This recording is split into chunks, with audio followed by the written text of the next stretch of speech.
You are a people pleaser, and that's why you clicked. Now let's fix that. When you live to please everyone, you slowly disappear from your own life. Hi, my loves. Welcome or welcome back to my channel. It's Duchess, and I teach you how to love yourself while also growing into loving myself. We can agree that being a leader is hard. It's hard. It's one of the main reasons why not everyone can do it. Why everyone passes on that opportunity. Because it's too much. It's too much if you are not prepared for it. If you have not done the inner work and the inner healing that it takes in order to confidently stand your ground and not need that external validation and external praise after every decision that you make. As a leader, whether you manage a team, a department, an organization, you're an entrepreneur / someone's employer, or you simply just coach others, your bread and butter is your network. You have made it up in your mind and you have made it your business to create and foster good relationships with as many people as possible. Therefore, you choose to create a supportive environment that fosters trust. While that is a good thing, finding yourself going overboard from just strengthening bonds to reaching the point where you are now trying to make everyone happy, i.e., people pleasing, is where we lose the entire plot. In this video, we'll discuss the 3 main side effects of people pleasing. Number 1, people pleasing reduces your authority. Listen, I know it sounds like a good idea to be buddy-buddy with everyone, but the truth is, people pleasing can undermine your leadership authority. When you're hyper-focused on making everyone happy, it makes it that much harder to hold yourself and your team to tough decision and accountability. This throws whatever changes that you were hoping to implement completely out of the window. 2, you burn out easier.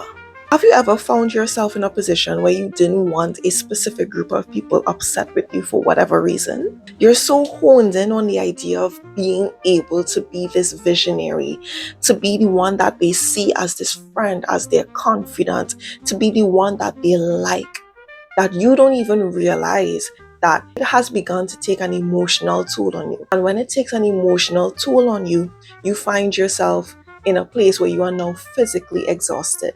And when you are physically exhausted, you can no longer find the energy or the willpower to actually do the things or get things done that need to be done, because you are now burnt out, because the majority of your energy was spent trying to ensure that for the life of you, you do not want this specific group of people to be upset.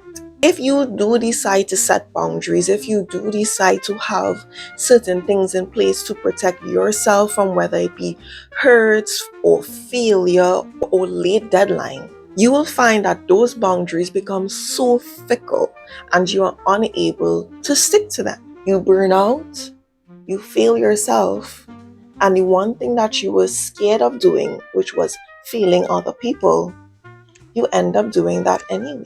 Number 3, your feedback is no longer constructive. When you're spending time analyzing every person's mood swings, every person's daily life, every person's emotional well-being, you find yourself restructuring your words and your feedback in a way that you think will do the least damage. If you're someone that is not yet fully aware of their people-pleasing tendencies, then you probably already have a hard time giving contradictory or hard-hitting feedback. Now, turn that dial up by 100 and put yourself in a leadership position. And now you find yourself practically struggling to give your own team constructive criticism. You're afraid to hurt feelings. You're afraid to look like the bad guy. In this imaginary game of good cop, bad cop, you don't want to be the bad cop. This can undermine your authority and your effectiveness as a leader. Because let's be honest, Who wants to be led by someone who is scared to lead? Who wants to be led by someone who is afraid to say what needs to be said? Who wants to be led by someone who is afraid to pull the team by its bootstraps and say, hey, we need to get our stuff together? When you're constantly towing that line in your personal life, you're already creating hell for yourself.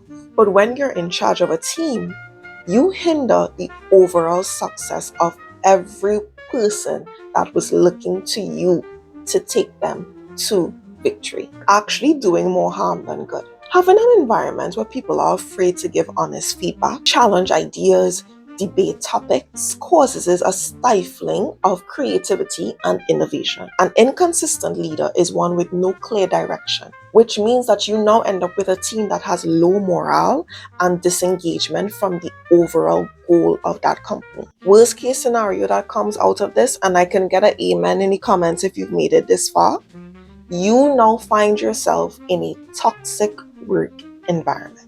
This is where you see things like everyone shifting the blame. It's never them. It's always someone else. And half of the time, that is the one person that is never in the room when questions are being asked. The enemy is always some distant or abstract force. This causes resistance to feedback, a lack of trust, and no collaboration. Being a good leader does not mean that you need to make everyone happy. You do not need to be liked by everyone. Let that notion go. It does, however, mean that you understand that your main goal is to create a supportive, open, yes, but high-performing environment, both the broader organizational goals as well as individual ones. Let me know your thoughts in the comment section down below. Don't be shy, subscribe, and I'll see you in my next one. Love you, bye.